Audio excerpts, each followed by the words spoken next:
I was a pleasure-seeking, selfish, self-centered, dishonest, inconsiderate, fearful human being. Number 22, Shia LaBeouf. In 2020, FKA Twigs sued Shia LaBeouf, accusing him of sexual battery, assault, and knowingly giving her an infection and describing a relationship that kept crossing the line into something dangerous. He was threatening to crash the car unless I said I loved him, and ended up basically strangling me in public at a gas station. And nobody did anything. LaBeouf later admitted to the New York Times that his alcoholism and aggression were inexcusable. I hurt that woman, and in the process of doing that, I hurt many other people. I was a pleasure-seeking, selfish, self-centered, dishonest, inconsiderate, fearful human being. In 2025, they reached a settlement, and in 2026, FKA Twigs filed a new lawsuit arguing the NDA was unlawfully broad and accused him of using arbitration to harass her. Major studios won't touch him, and fresh lawsuits keep dragging his past into the present. Number 21, Jonathan Majors. In March 2023, Jonathan Majors was arrested after an altercation in New York, and by December, he was convicted of assault and harassment. Within hours, Marvel dropped him, and the Kang storyline they'd been building around him fell apart just as fast. You think you'll ever work in Hollywood again? Yeah, I do. I pray I do. Everything's kind of gone away. The US Army pulled commercials featuring him. Magazine Dreams had its release postponed indefinitely. His management and PR teams dropped him. Marvel had been grooming him as the next Thanos-level villain, but one conviction ended all of it. And once Hollywood decides you're a liability, you don't get a second chance. Number 20, Kevin Spacey. In October 2017, Anthony Rapp accused Kevin Spacey of making a sexual advance toward him in 1986 when he was just 14. The timing couldn't have been bigger, right in the middle of Me Too, and everything around Spacey started collapsing almost immediately. Netflix cut him out of House of Cards, and Ridley Scott went as far as reshooting all his scenes in All the Money in the World with Christopher Plummer just weeks before release. He was later ordered to pay $31 million to the House of Cards producers, while criminal cases in Massachusetts and Los Angeles were dropped. A New York jury found him not liable in 2022, and he was acquitted in the UK in 2023, but by then, it didn't really change much. The offers stopped coming in, and these days, he's mostly working on smaller projects overseas that don't get much attention. In a 2024 Piers Morgan interview, Spacey admitted to being too handsy and described his financial collapse. Pushing the boundaries. In what way? I mean, being too handsy, touching someone sexually. Groping people. In a way that I didn't know at the time they didn't want. Spacey went from untouchable to unemployable, and the industry made it clear beating the charges didn't mean getting his career back. Number 19, Armie Hammer. In 2021, leaked DMs showed Armie Hammer describing sexual fantasies involving cannibalism and extreme violence. The messages were so disturbing, they sounded like bad fiction. Soon after, several women came forward with stories of emotional abuse and controlling behavior, and one ex-partner accused him of rape. The Los Angeles Police Department investigated, but ultimately declined to press charges. Discovery Plus released the docuseries House of Hammer in 2022, laying out allegations in graphic detail. Within weeks, WME dropped him. He was cut from Shotgun Wedding and The Offer, and other projects were outright canceled. By 2024, Hammer described it on a podcast as career death and claimed to be grateful for the experience. Whatever it was that people said, whatever it was that happened, I'm now at a place in my life where I'm grateful for every single bit of it. He used the word grateful to describe losing his entire career over allegations of abuse and cannibalism fantasies. Hammer hasn't worked on a major studio film since, and it's hard to imagine anyone willing to insure him. Number 18, Jussie Smollett. In January 2019, Jussie Smollett reported to Chicago police that he'd been attacked by two men shouting racist and homophobic slurs while wearing MAGA hats. Within weeks, investigators concluded he staged the entire thing with two men he knew from Empire, paying them to fake the attack. In December 2021, a jury convicted him of 5 felony counts of disorderly conduct for lying to police. He was sentenced to 150 days in jail, 30 months of probation, and ordered to pay over $120,000 in restitution. As he was led away, he shouted in the courtroom, "I am not suicide. I am innocent, and I am not suicide."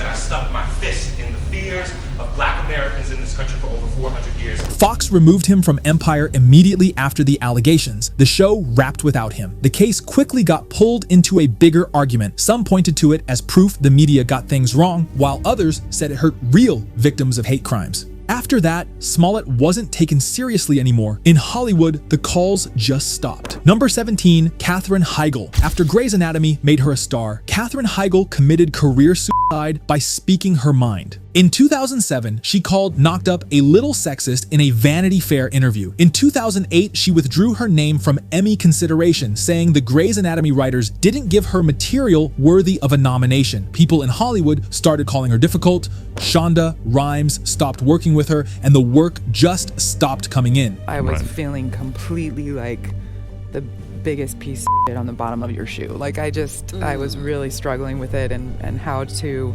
not take it all really personally. She apologized over and over in later interviews, but it didn't really change how people saw her. The rom-com roles slowed down, and her name started coming up as someone who was hard to work with. She's been open about how bad it got, even saying there was a point where she felt like she'd rather be dead. Hollywood will overlook a lot, but speaking up like that clearly cost her. Number 16, Cuba Gooding Jr. Starting in 2019, over 30 women accused Cuba Gooding Jr. of groping, unwanted touching, and sexual misconduct at bars and clubs. In 2022, he pleaded guilty in New York to forcibly kissing a woman without consent and avoided jail after completing 6 months of alcohol and behavior counseling. Cuba Gooding Jr. has pleaded guilty to forcible touching after a years-long investigation. The Oscar award-winning actor accused of violating 3 different women at Manhattan night spots.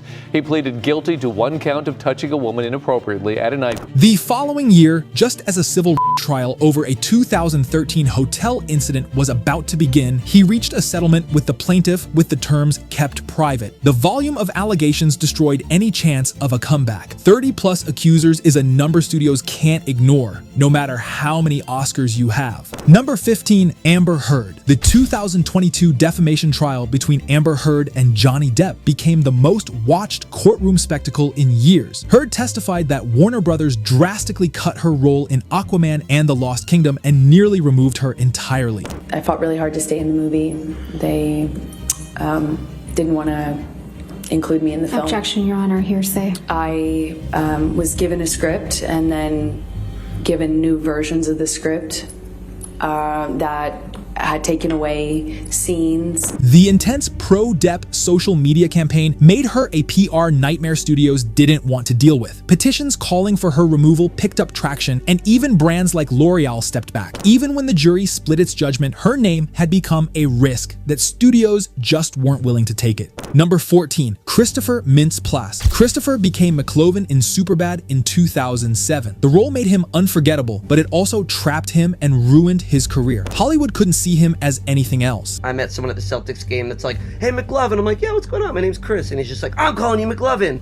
I don't care. I'm calling you this. And I'm like, all right, like, I'm trying to have that connection with you so you kind of get to know the real me, but you only see me in this one light. Hollywood only saw the nerdy sidekick, and by the time he hit his 30s, the teenage virgin roles had vanished. So he pivoted to music, playing bass in a rock band and doing voiceover work, building something different while Hollywood kept looking the other way. Number 13, Taylor Lautner. After Twilight made him a household name, his agents convinced Hollywood he was the next big action star. They demanded $5 to $10 million per movie. So everybody's talking about the scene where you drop your pants.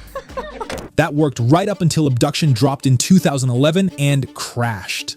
After that, studios stopped buying the idea. The hype didn't hold up, and neither did the price tag. Even if I didn't know it, but I was scared to go out. I'd get super anxious to go out.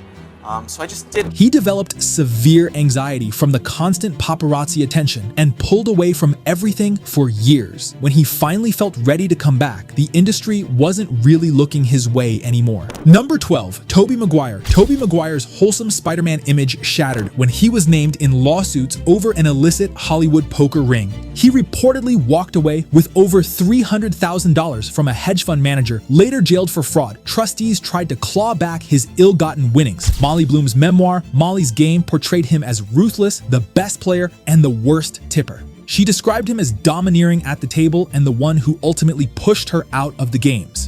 He asked me to bark like a seal.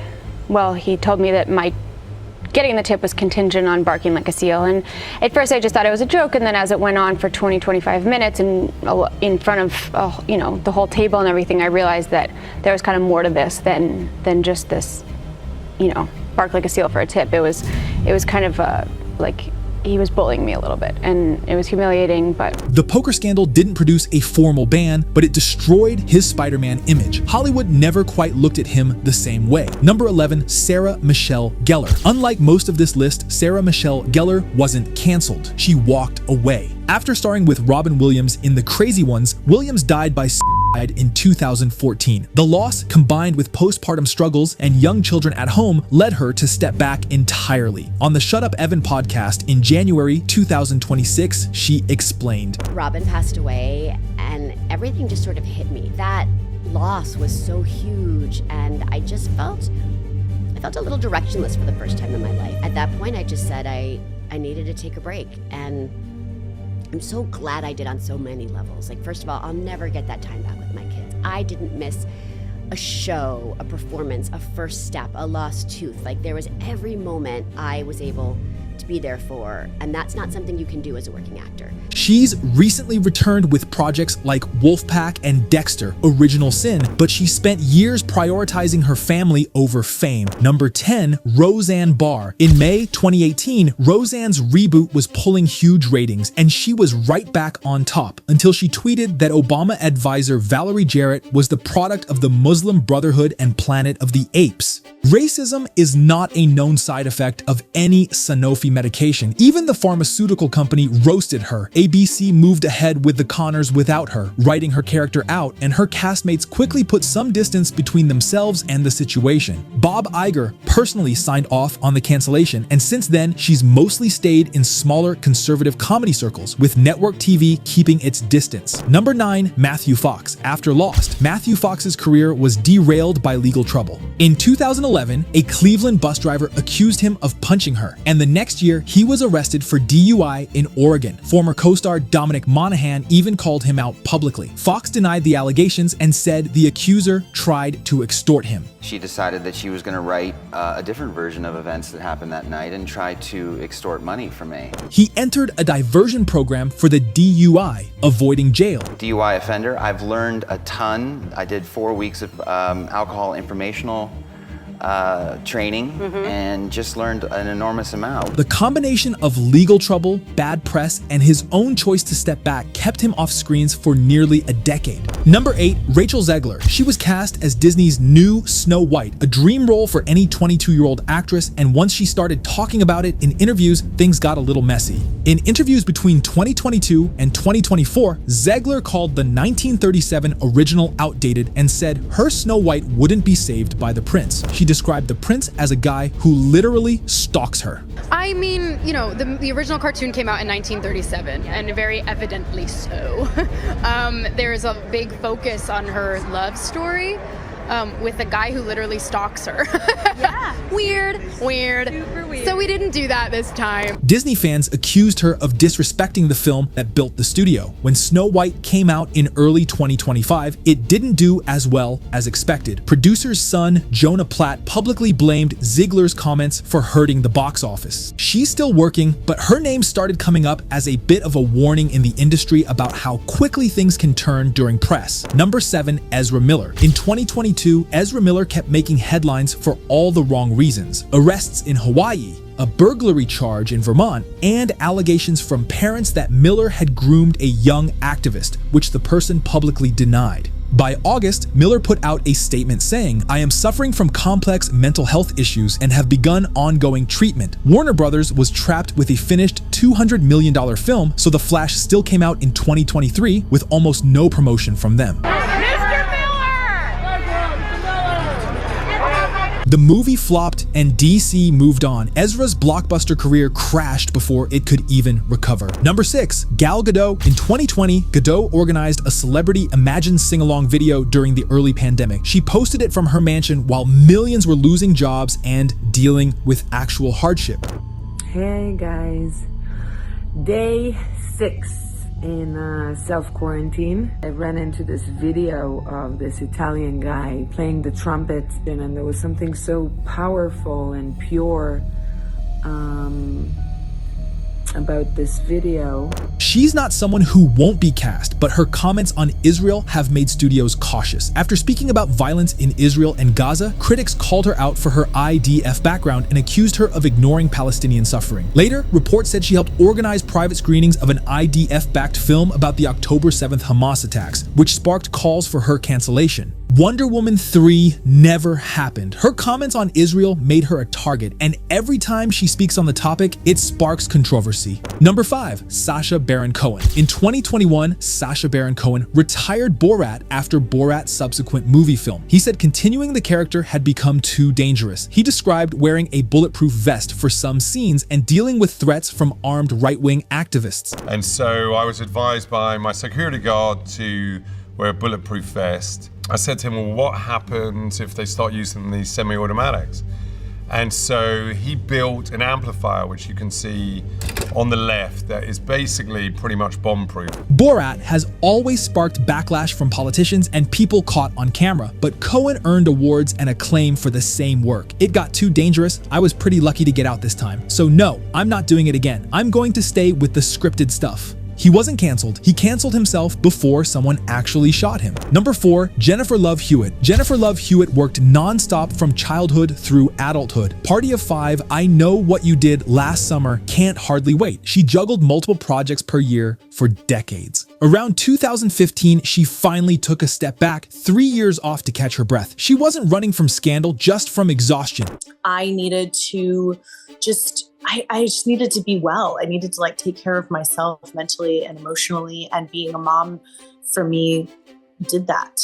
And being an actress at that time didn't. So I just needed a break. But Hollywood doesn't wait. While she was resting, the spotlight moved on, and by the time she came back, the roles she once owned were gone, snatched up by the next wave of stars. Number 3, Seann William Scott. Seann William Scott became Stifler in American Pie, and Hollywood never let him forget it. Every role offered was just another party boy variation. In 2011, he went to rehab for 30 days for unspecified health and personal issues. By the time he came back, the raunchy teen comedy wave was over. He'd outgrown the only roles that would hire him. Now he's mostly doing voice work and small supporting roles, building a career while the spotlight left him behind. Number 2, Cameron Diaz. Cameron Diaz headlined The Mask, There's Something About Mary and Charlie's Angels. She was one of the biggest stars in Hollywood. After the 2014 Annie remake, she stepped away completely, disappearing from screens and premieres. On The Graham Norton Show in 2025, she called the decade-long break the best 10 years of my life. Oh my God, I loved it. It was the best 10 years of my life.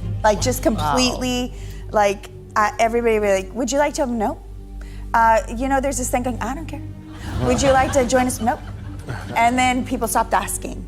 She's returning in Netflix's Back in Action, but she spent 10 years just being a person instead of a movie star. Hollywood didn't cancel her. She fired Hollywood and walked away on her own terms. Number 1, Tom Welling. Tom spent 10 years playing Clark Kent on Smallville. The demanding schedule left him little time for anything else. When Smallville ended, he was exhausted and refused to sign up for another long TV commitment. He wanted to transition into film, but casting directors couldn't see him as anything but TV Superman. His limited filmography made the leap difficult. I needed a break. I needed to figure out what was going on in my head, get back into real life. When he finally came back to acting, the buzz was gone and his 2024 films barely made a dent with audiences.